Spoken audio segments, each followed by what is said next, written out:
inicia a última parte do nosso segundo seminário de Medicina e Espiritualidade, da AME Norte, com o tema A Dor Crónica e a sua relação com a espiritualidade, conduzido pela nossa querida doutora Inês Rovina, que é médica especialista em fisiatria, chefe de serviço nessa área, diretora de serviço de fisiatria do Hospital Militar do Porto e membro da AME Norte. Um aplauso.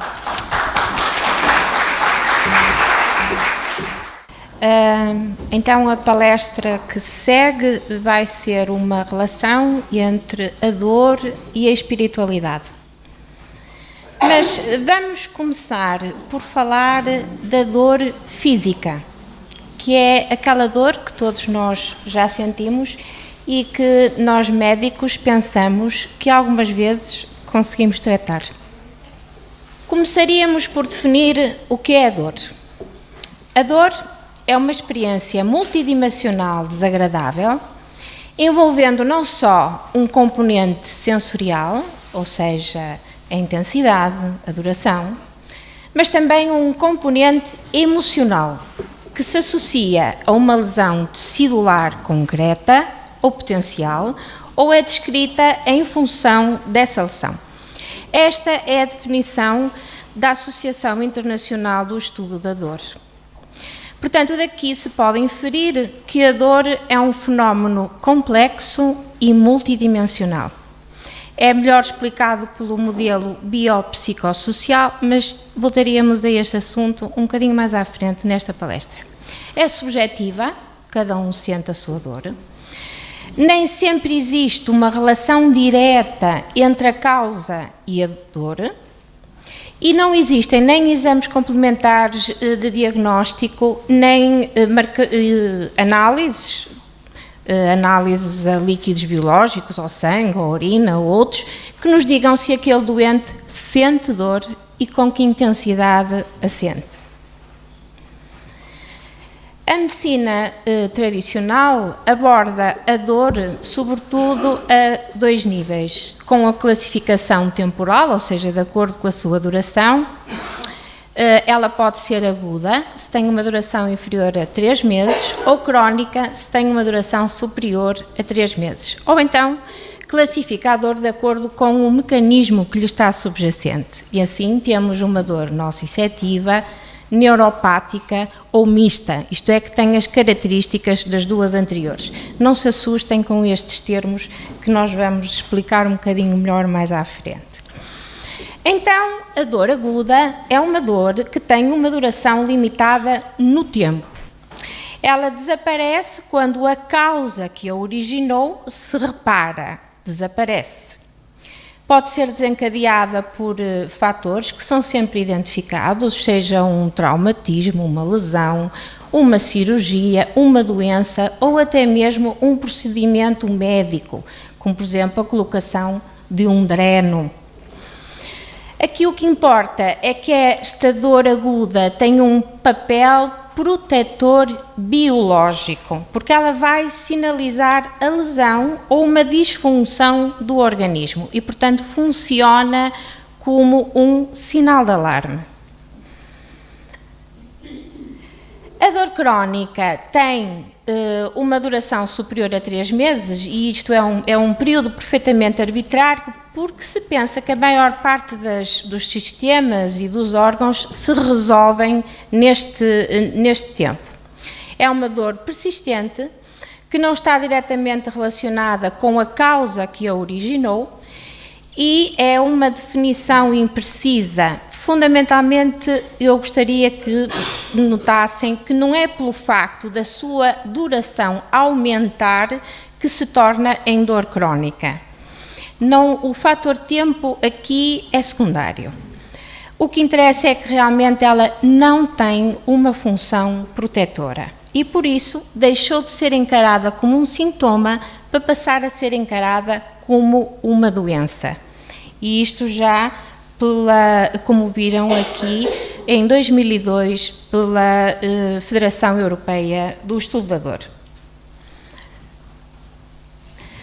Só para dar uma breve noção do que é a fisiologia da dor, que também se chama nocicepção, eu trouxe aqui este esquema que vos vou tentar mostrar. Então, surge uma lesão. Essa lesão que surge vai ativar receptores na pele, nos músculos, que normalmente estão inativos. São os chamados nociceptores. Então, esses receptores vão ser ativados e começam a dar impulsos nervosos. Esses impulsos nervosos vão viajar pelos nervos periféricos até à medula. Ali na medula sofrem algumas transformações e, sobretudo, vão ativar os neurónios do corno dorsal da medula. E esses são os responsáveis pelo controle das vias da ativação da dor, até que os impulsos nervosos chegam finalmente ao cérebro, onde a dor é percebida. Então temos assim uma dor nociceptiva. Já sabem que nocicepção é o processo fisiológico da dor. E então, se é uma dor nociceptiva, é uma dor que é protetiva. Vamos ver, ela é causada pela excessiva estimulação daqueles receptores periféricos de que já vos falamos, que estão localizados na pele, nas vísceras também, portanto dentro dos órgãos, e que rapidamente respondem a estímulos nóxicos, ou seja, estímulos mauzinhos, que são geralmente do tipo térmico, que são mecânicos ou químicos e que, por sua vez, vão ativar as tais vias da dor antes que se estabeleça uma lesão tecidular significativa. Portanto, esta dor funciona como um sistema de alarme, é um sistema de proteção do organismo. Portanto, é considerada uma dor fisiológica. Já a dor neuropática pressupõe que haja uma lesão ao nível do sistema nervoso ou periférico ou central. A região dolorosa não se situa habitualmente no local da lesão, ela ocorre no território da estrutura nervosa afetada, por isso se diz que não há uma relação direta entre a dor e o órgão alvo. Surge tardiamente em relação à causa desencadeante e não tem função protetiva. Associa-se geralmente a uma situação crónica. Este modelo de sensibilização periférica e central, atualmente reconhecido no meio científico, explica que a dor deixe de ser considerada como um sintoma para passar a ser considerada como uma doença. Muitas vezes a lesão inicial que causou a dor reparou-se, mas a dor persiste e torna-se independente desse evento inicial. Então, na sensibilização periférica temos uma lesão do nervo, ocorrem uma série de alterações locais e esse nervo vai ficar hiperativo ou hiperexcitável. E então isso significa que desencadeiam uma série de impulsos nervosos em grande número que vão depois ser passados para o sistema nervoso central através deste aumento da transmissão. Portanto, há um aumento porque houve uma lesão que causou aumento do número de impulsos e eles são transmitidos para a medula em grande número. E então vão hiperexcitar os tais neurónios do corno dorsal da medula e estes vão reagir de uma forma exagerada. E então temos os sintomas de hiperalgesia, ou seja, uma reação exagerada à dor. Temos uma dor que pode aparecer sem qualquer estímulo, que é uma dor espontânea, ou temos uma alodinia. O que é que isto quer dizer? Quer dizer que são estímulos que não são, numa pessoa normal, seriam considerados normais, mas que num indivíduo que tem esta lesão vão ser percebidos como uma dor. Por exemplo, o toque. E depois temos as parestesias e as desestesias que todos nós conhecemos como os adormecimentos, os formigueiros. Trago-vos aqui este estudo, foi publicado em 2011 pela Faculdade de Medicina do Porto sobre a epidemiologia da dor crónica. E então 37% da população portuguesa sofre de dor crónica. ela é a segunda doença mais prevalente em Portugal. Portanto, isto torna a dor crónica num problema de saúde pública. Então, se até aqui estudamos a fisiologia da dor, com os seus complexos mecanismos biológicos, como ela se processa e como ela se manifesta, questiona-se agora qual a dimensão espiritual da dor. Desde a antiguidade que o ser humano procura entender a dor. Tudo o que vive neste mundo sofre. Ainda ontem a nossa querida veterinária, que pertence ao núcleo da NUPEP, falou-nos do sofrimento dos animais. Os animais sofrem, os homens sofrem. Se formos ver a história da humanidade, temos ao longo dela uma série de guerras, de batalhas, de sinais de mártires, sinais de sofrimento. E, no entanto, nós sabemos que o amor é a lei do universo e sabemos que Deus criou as criaturas por amor. Portanto, esta parece uma contradição formidável, não é? Se existe, por um lado, a dor, presente sempre na natureza, mas o amor é a lei do universo. E é sobre este tema que vos convido a refletir comigo.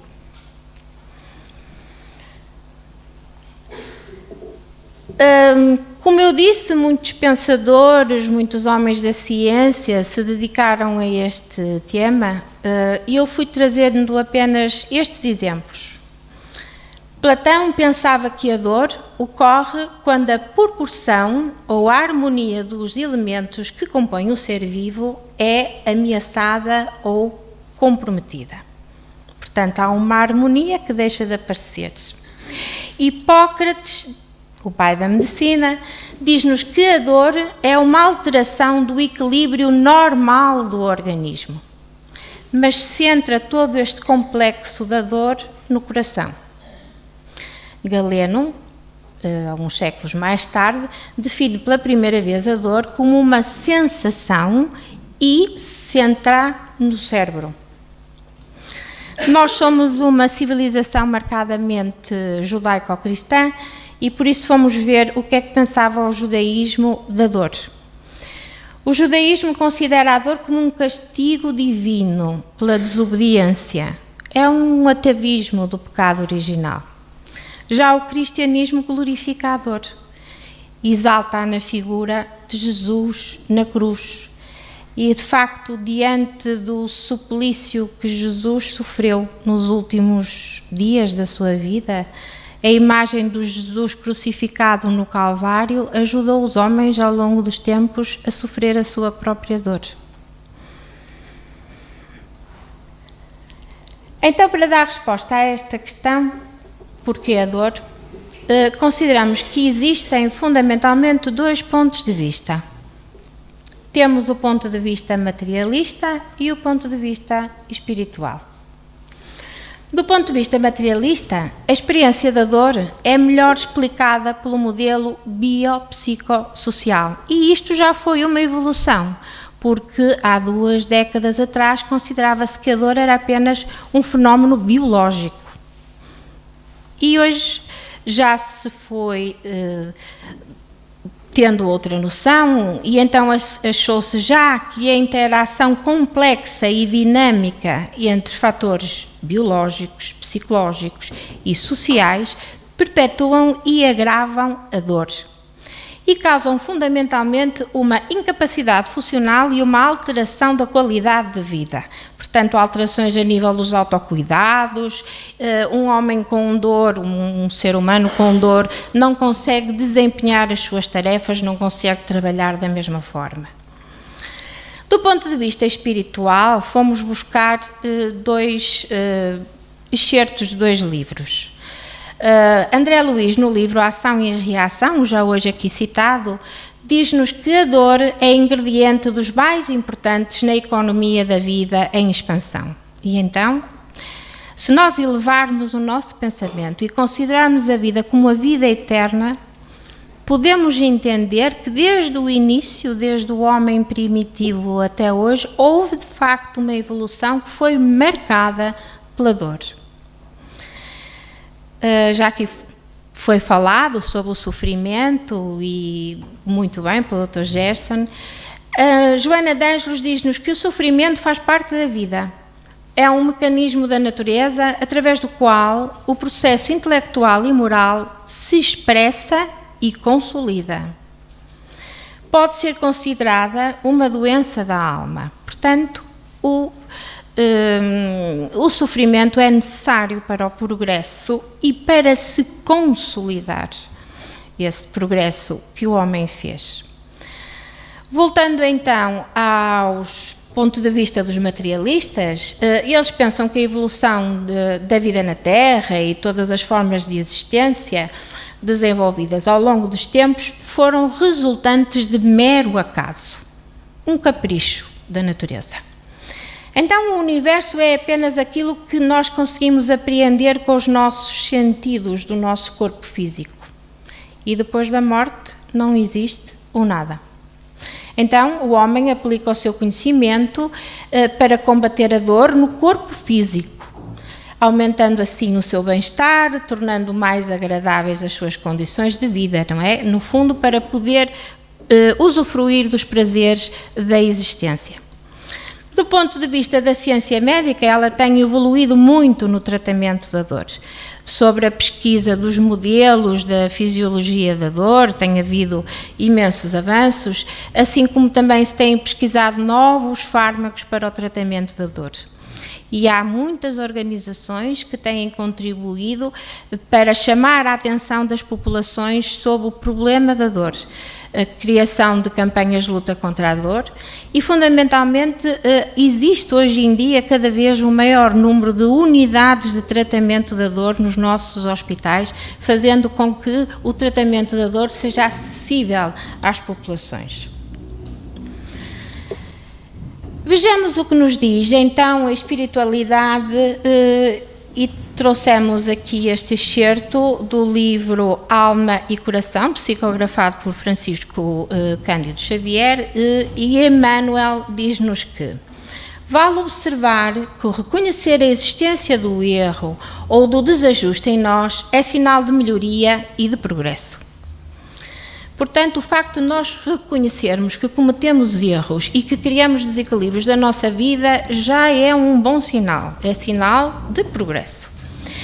E depois continua, os espíritos imbuídos na inércia não enxergam as próprias necessidades morais. Acomodam-se à suposta satisfação dos sentidos em que se lhes anestesia a consciência até que a dor os desperte, a fim de que retomem o esforço que lhes compete na jornada de evolução e aprimoramento. Portanto, os espíritos que estão acomodados com os prazeres e os gozos materiais e que não estão minimamente preocupados com as suas necessidades morais, estão como que anestesiados, estão ociosos, até que surge o aguilhão da dor, que os desperta e que os interroga, que os faz com que eles se interroguem, para que realmente eles voltem ao caminho certo e então sejam cumpridos os verdadeiros objetivos da nossa vida terrena, que é o nosso aprimoramento moral.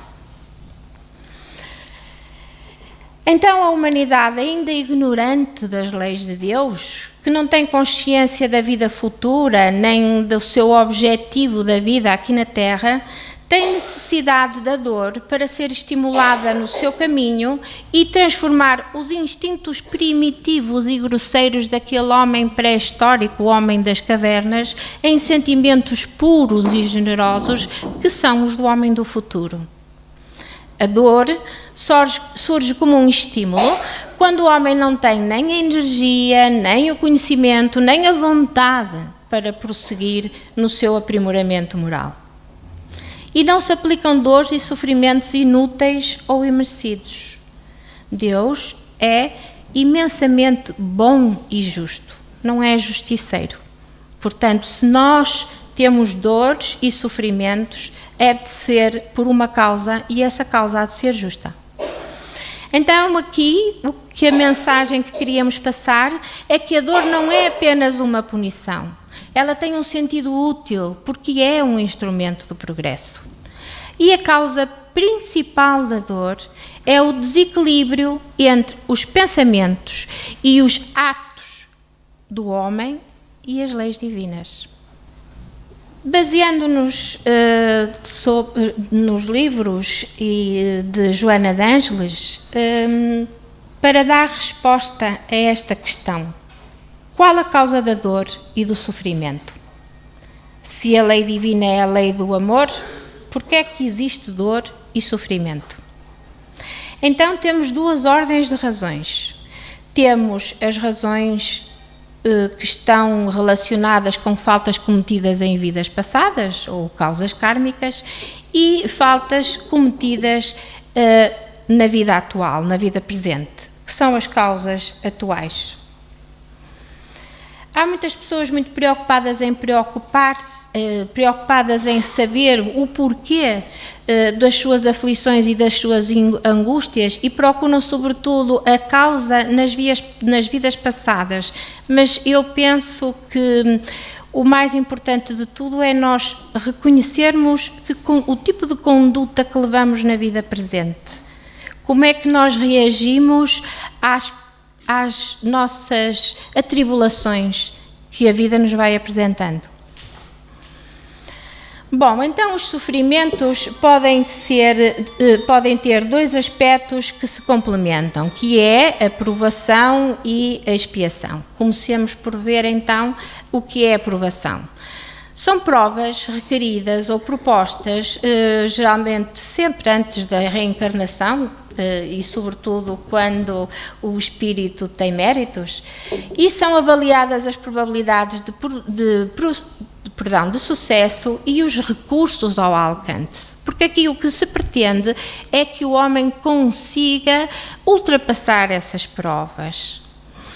Não é nada que seja imposto. Elas apresentam-se como tendências, como limites e possibilidades sob controle. São geralmente dores suportáveis. Não têm caráter punitivo, são antes educativas, para que de um modo consciente incitem a que o homem aproveite a oportunidade da vida. Aproveita essa oportunidade para resgatar as dívidas de vidas passadas, de modo a poder libertar-se delas e assim evoluir como espírito. Portanto, da forma como os espíritos vão desempenhando todas estas faltas que vão ter que superar, elas podem mudar de curso, suavizando-se ou agravando-se de acordo com o desempenho do espírito. Portanto, são provas de sofrimento reparador e elas vão preparar o futuro, vão preparar a libertação do espírito. As expiações são provas impostas e recusáveis porque constituem uma terapia corretiva eficaz para um erro que se repetiu. E o mal agravou-se. Portanto, o homem da primeira vez não conseguiu superar a prova, não aprendeu e voltou a cometer o mesmo erro. E então agora a prova é mais dura. Elas podem ser atenuadas, mas não anuladas, e apenas restauram o equilíbrio perdido, enquanto que nós vimos que as provações constituem uma forma de sofrimento reparador, não é? Com o objetivo de preparar o futuro. As expiações apenas restauram o equilíbrio que se perdeu. Portanto, a expiação serve sempre de prova, mas nem sempre a prova é uma expiação, até porque há espíritos mais conscientes já da vida eterna, mais conscientes dos seus objetivos nesta vida, que pedem provas para assim poderem evoluir de uma forma mais rápida. E não nos podemos esquecer também que provas e expiações são situações que estão relacionadas com um adiantamento do homem ainda incipiente, não é? Porque em mundos perfeitos já não há necessidade de haver provas nem expiações. Vejamos então as causas atuais das origens da dor e do sofrimento. Estas são, sem dúvida, as principais causas das nossas angústias e das nossas aflições. E o mal está em nós, a forma como conduzimos a nossa vida, não é? É a forma orgulhosa e egoísta que nos colocamos perante a vida. O orgulho que decorre de ideias até confusas de merecimento, o egoísmo das nossas atitudes e depois também todo este mundo que nos leva à perda da individualidade. O homem não pensa por si, ele está subjugado a padrões sociais, a padrões económicos, do meio em que se quer inserir. E isso vai trazer desejos mal conduzidos, ambições desmesuradas, que vão causar frustrações, cólera e doenças. E, sobretudo, a depressão, que é a doença que, já aqui foi dito, é a doença principal da nossa sociedade. Ainda também já foi aqui falado sobre a irradiação de energias negativas, como o ciúme e a inveja, que acabam por prejudicar aquele que as emana. Então, ao espírito que vive na vida terrena, que está encarnado, ele sabe e tem a noção do bem e do mal. Essa noção reside na consciência. A dor e o sofrimento, entendidos como uma oportunidade de evoluir, despertam o homem para a vida maior e são um estímulo para o autoconhecimento. O autoconhecimento fala o interrogar e refletir sobre os verdadeiros objetivos da sua existência. É mesmo este o caminho que eu quero seguir? É por aqui que eu quero ir? Levam-nos, por último, a desenvolver o que há de melhor em si. A bondade, a compaixão, por todos aqueles que, ainda sob instintos inferiores e ainda ignorantes, sucumbem à ação da dor. Quando o espírito está na vida espiritual ainda, não é? Nós temos aqui, eu trouxe hoje aqui, porque achei muito interessante, o Código Penal da Vida Futura. É do livro O Céu e o Inferno, do Allan Kardec. Fizemos aqui uma pequena resenha sobre aquilo que consideramos ser realmente mais relevante dos 33 artigos que compõem este Código Penal. Não há uma única imperfeição da alma que não traga funestas e inevitáveis consequências. Assim como também não há uma só boa qualidade que não seja fonte de gozos, de prazeres, de alegrias, de felicidade.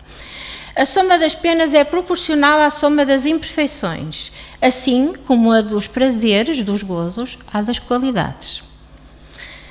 Dependendo o sofrimento da imperfeição, como o gozo da perfeição, a alma traz consigo a punição ou o prémio, onde quer que se encontre e sem necessidade de um lugar circunscrito. Portanto, os espíritos têm também esta intenção gregária e o inferno está onde existem almas sofredoras e o céu onde houver almas felizes. O arrependimento, as penas e a reparação são condições necessárias para apagar as faltas e as suas consequências. Mas, e mais importante de tudo, é a reparação. Porque só a reparação é que consegue anular as faltas cometidas. E toda a falta cometida é uma dívida contraída que deve ser paga. Se não for numa existência, será na seguinte ou nas seguintes. Há faltas cometidas que são tão graves que não conseguem ser reparadas numa só existência. Precisam de mais do que uma. E pela lei do progresso, todos os espíritos têm a possibilidade de se despojar das imperfeições, de acordo com a vontade e o esforço de assegurar a futura felicidade. Portanto, mesmo aqueles espíritos mais endurecidos, todos esses têm a possibilidade de se modificar, de refazer a sua conduta. Então, porquê a dor? Chegou aqui a altura de fazermos esta ponte entre a dor que é um sinal de alarme, não só no plano espiritual, como também no plano físico. Já vimos que a lesão atua no organismo biológico, rompendo aquele equilíbrio interno do organismo. E então dispara-se um mecanismo muito complexo e surge a dor. E essa dor pode ser aguda, quando a causa é identificável, e, se resolvida a causa, volta o equilíbrio, a homeostasia ao organismo. Entendemos que a dor crónica, por ser uma dor persistente, de difícil tratamento, pode ser e é, certamente, uma dor provação ou expiação. Assim como nós, do plano espiritual, se nos distanciamos do caminho do progresso, surge o desequilíbrio entre os nossos pensamentos, os nossos atos e a lei divina. E então aí desperta o aguilhão outra vez da dor e do sofrimento, para nos levar para o caminho certo. Então as origens da dor estão sempre no indivíduo que as padece. E resolvendo as causas, a dor deixa de ser necessária como instrumento de correção e de educação.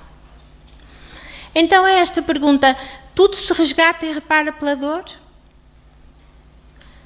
Sabemos já que a dor e o sofrimento são processos evolutivos que correspondem a estadios primitivos do desenvolvimento do homem. A reparação nem sempre se apresenta sob a mesma forma que a falta cometida. Há que ter em conta a evolução histórica, as condições sociais. Sabemos que a soma dos sofrimentos humanos, e sob as mais variadas formas, apresenta-se sempre proporcional à causa que as produziu. O homem é sempre punido por aquilo em que errou, sejam faltas pequenas, sejam grandes. Sofre sempre aquilo que fez sofrer aos homens. Então, de um só golpe, a dor consegue que o homem progrida de tal modo que seriam precisos muitos anos de esforço e de estudo para atingir o mesmo patamar. Por isso é que espíritos mais evoluídos pedem provas para poderem assim evoluir mais rapidamente, poupando séculos de sofrimento. Como resolver as causas da dor e do sofrimento?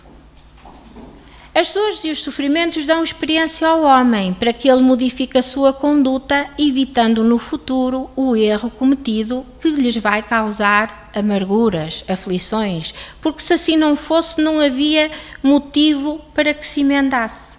Continuavam os espíritos a estar ociosos, inertes, com a consciência anestesiada. Confiantes na impunidade, retardariam o seu avanço. Então, o que se propõe é uma resignação dinâmica, a aceitação do problema com uma atitude corajosa de enfrentar e resolver a causa. É a resignação, a paciência, acreditar em Deus, fundamentalmente, que é eternamente justo e bom, e que se nós temos realmente aflições é porque as merecemos. E então, também pela educação da mente, disciplinando a vontade, nós conseguimos dominar a dor, vencê-la ou até mesmo tirar proveito dela, fazendo um instrumento de progresso e até extraindo as lições da dor, podemos ser um exemplo para os outros, da forma como sofremos, da forma como nos resignamos, da forma como entendemos as nossas aflições. Então, quando o homem se reconhecer como espírito imortal num processo evolutivo, através de experiências reencarnatórias, quando tomar consciência que se conduziu de uma forma errada e que trocou o mecanismo de evolução do amor pela dor, quando o homem compreender a sublime essência do amor, que é o antídoto para todas as causas de sofrimento, como diz Joana de Ângeles, a dor e o sofrimento deixam de ser necessários como motor de progresso, porque as causas foram erradicadas e, consequentemente, o amor será o principal processo de evolução. Então, o que propomos para a terapia da dor é o perdão e o autoperdão. O homem deve conceder a si próprio a oportunidade de reparar as faltas que cometeu, reabilitar-se a si próprio perante si mesmo e saber perdoar todos aqueles que também o prejudicaram. O auxílio, o serviço do bem, a compaixão àquele que sofre, a fé, que segundo palavras de Santo Agostinho, a fé é o remédio seguro do sofrimento, porque aquele que crê é forte. É acreditar em Deus, é acreditar na vida eterna, é acreditar na pluralidade dos mundos. Joana de Ângeles, da série psicológica, muito citada aqui ao longo destas jornadas, no seu livro Plenitude, diz-nos: a vida é impossível sem o amor. Amor é sinónimo de saúde moral e usar essa energia vital é um dever. E com a consciência lúcida da sua magnitude, aplicá-la em prol da harmonia faz cessar o sofrimento. Amor é vibração positiva, que enseja entusiasmo e otimismo, dando colorido à existência. Dinâmico, o amor induz a ação construtiva, responsável pelo progresso. O amor é gerador de felicidade humana. E muito obrigada pela vossa atenção.